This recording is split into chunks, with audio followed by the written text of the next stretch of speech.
Hello and welcome. Today we're going to discuss embodying sovereignty with Neville Goddard and the Bible. A lot of the studying that I've done is related to Neville Goddard's works. Um, you can find a lot of his work online. One that I keep coming back to is The Complete Reader. And I think it was Barry Patterson. Let me look in here. Oh, sorry, David Allen. So David Allen has The Complete Reader, and I think you can get it on Audible, Amazon. Um, I bought this, gosh, in 2014. That's how long I've been working with Neville.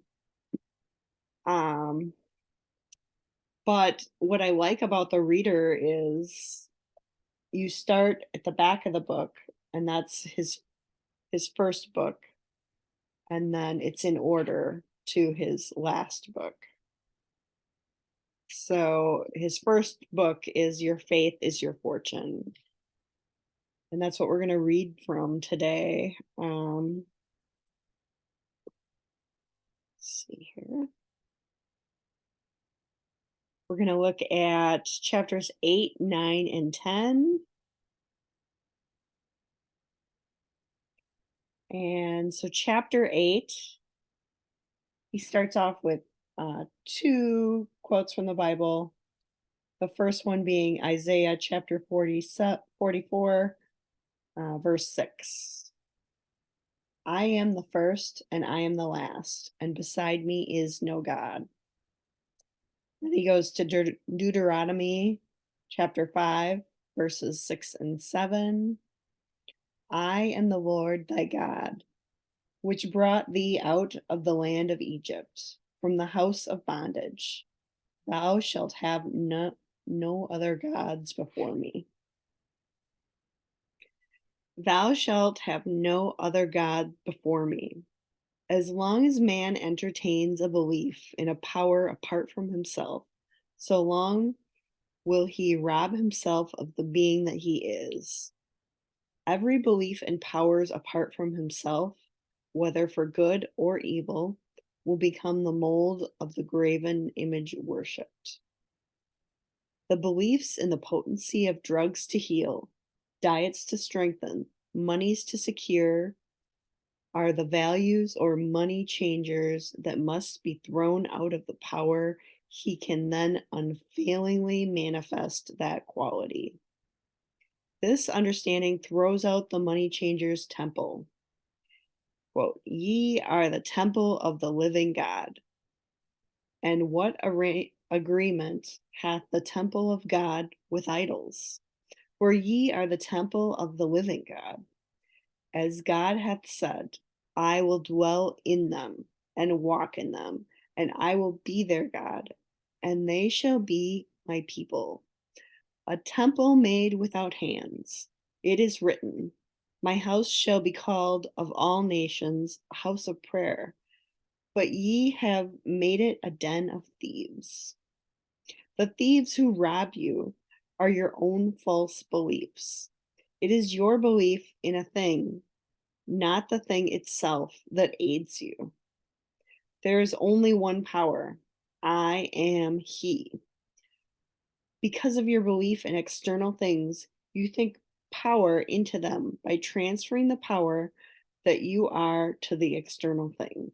Realize you yourself are the power you have mistakenly given to outer conditions. The Bible compares the opinionated man to the camel who could not go through the needle's eye. The needle's eye referred to was a small gate in the walls of Jerusalem, which was so narrow that a camel could not go through it until relieved of its pack. The rich man, that is the one burdened with false human concepts, cannot enter the kingdom of heaven until relieved of his burden, any more than could the camel go through the small gate. Man feels so secure in his man made laws, opinions, and beliefs that he invests them with an authority they do not possess. Satisfied that his knowledge is all, he remains unaware that all outward appearances are but states of mind externalized.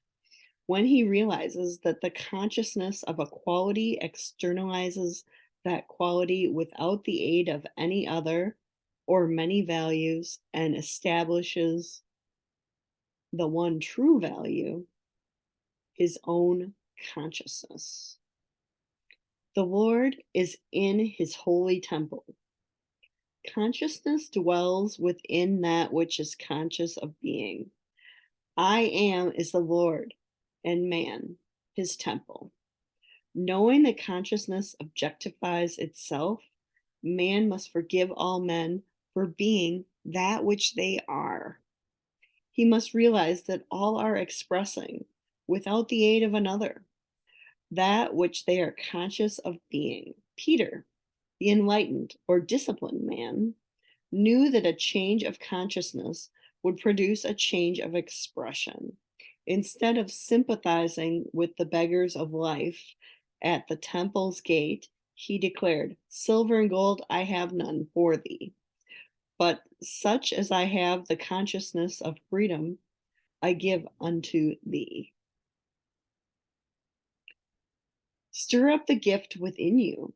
Stop begging and claim yourself to be that which you decide to be. Do this, and you too will jump from your crippled world into the world of freedom, singing praises to the Lord. I am.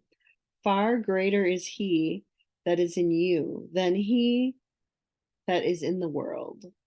This is the cry of everyone who finds his awareness of being to be God. Your recognition of this fact will automatically cleanse the temple, your consciousness, of the thieves and robbers, restoring to you that dominion over things, which you lost the moment you forgot the command, "Thou shalt have no other God beside me."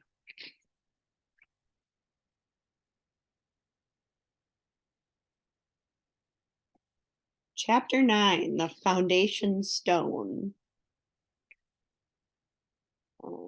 1 Corinthians chapter 3, verses 10, 11, 12, and 13. Let every man take heed how he buildeth thereon. For other foundations can no man lay than that is laid, which is Jesus Christ. Now, if man build upon this foundation gold, silver, precious stones, wood, hay, stubble, every man's work shall be made manifest, for the day shall declare it. The foundation of all expression is consciousness. Try as man will, he cannot find a cause of manifestation other than his consciousness of being. Man thinks he has found the cause of disease in germs, the cause of war in conflicting political ideologies and greed. All such discoveries of man, catalogued as the essence of wisdom, are foolishness in the eyes of God. There is only one power, and this power is God, consciousness. It kills, it makes alive, it wounds, it heals, it does all things, good, bad, or indifferent. Man moves in a world that is nothing more or less than his consciousness objectified. Not knowing this, he wars against his reflections, while he keeps alive the light and the images which project the reflections. I am the light of the world. I am consciousness, is the light. That which I am conscious of being, my conception of myself, such as I am rich, I am healthy, I am free, are the images. The world is the mirror magnifying all that I am conscious of being. Stop trying to change the world, since it is only the mirror. Man's attempt to change the world by force is as fruitless as breaking a mirror in the hope of changing his face. Leave the mirror and change your face. Leave the world alone and change your conceptions of yourself. The reflection, then, will be satisfactory.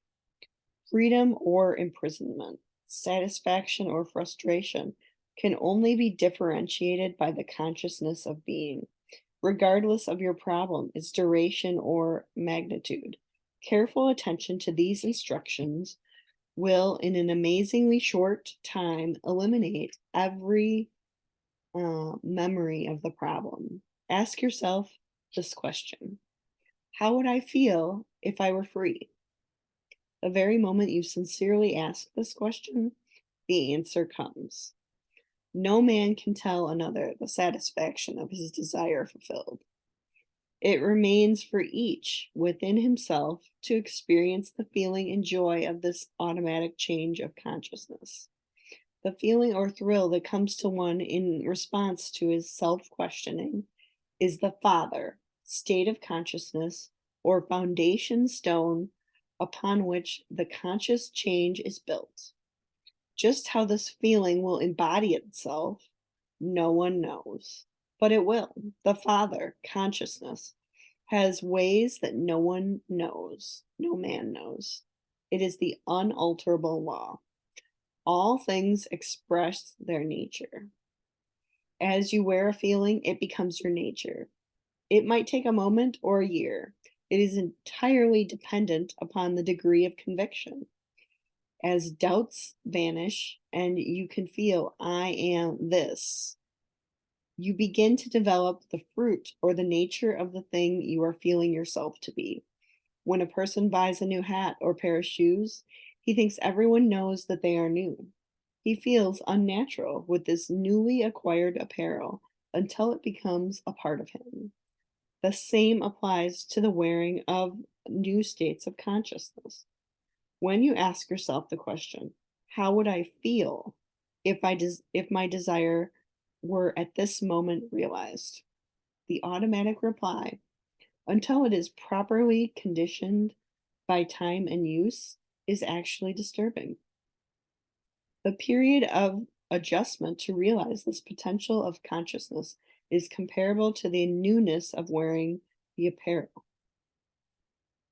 Not knowing that consciousness is ever outpicturing itself in conditions round about you, like Lot's wife, you continually look back upon your problem and again become hypnotized by its seeming naturalness.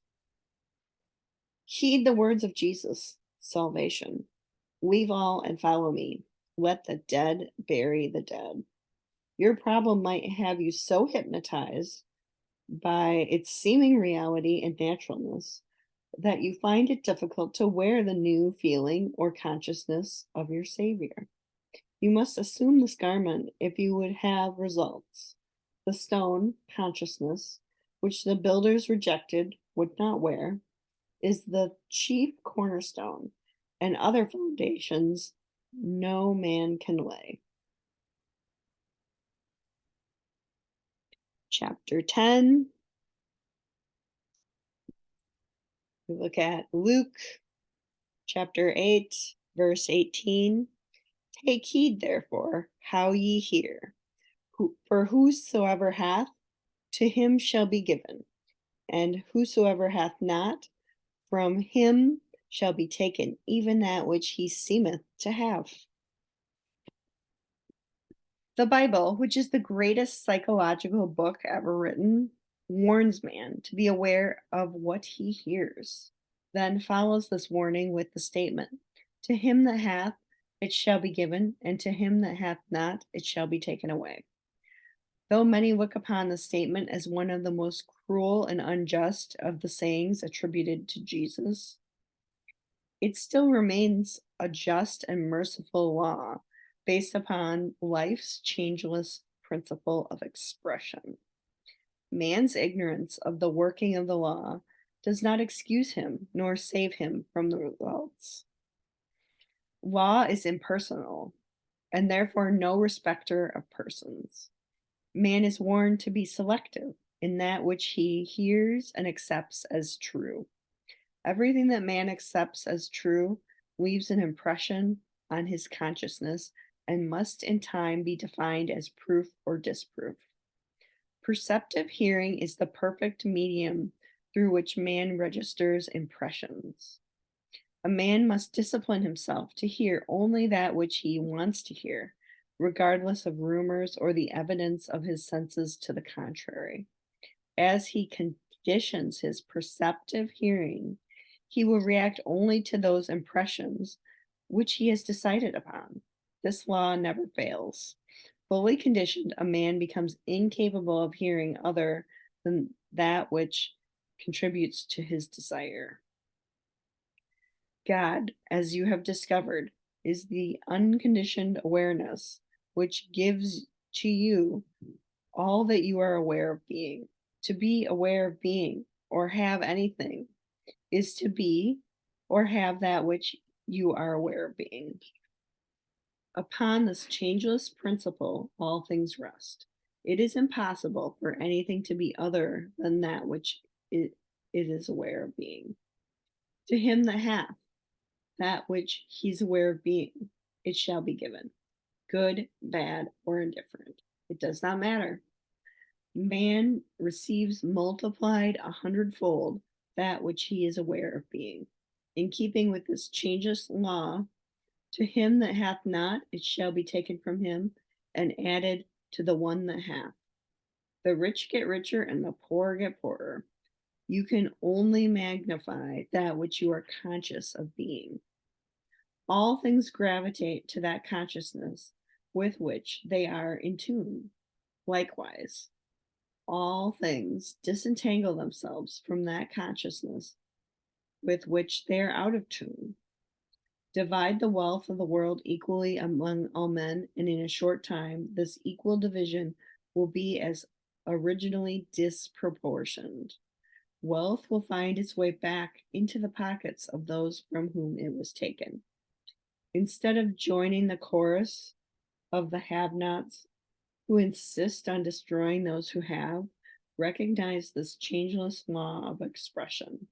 Consciously define yourself as that which you desire. Once defined, your conscious claim established, continue in this confidence until the reward is received, as surely as the day follows the night. Any attribute consciously claimed will manifest itself. Thus, that which to the sleeping orthodox world is a cruel and unjust law becomes to the enlightened one of the most merciful and just statements of truth. I am come not to destroy, but to fulfill. Nothing is actually destroyed. Any seeming destruction is a result of a change in consciousness. Consciousness ever fills full the state in which it dwells. The state from which consciousness is detached seems to those not familiar with this law to be destructive. However, this is only preparatory to a new state of consciousness. Claim yourself to be that which you want filled full. Nothing is destroyed, all is fulfilled. To him that hath, it shall be given.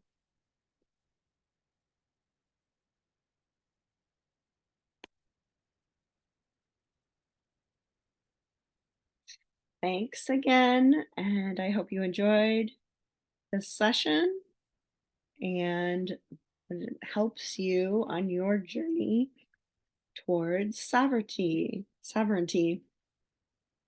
Thanks again. Have a great day.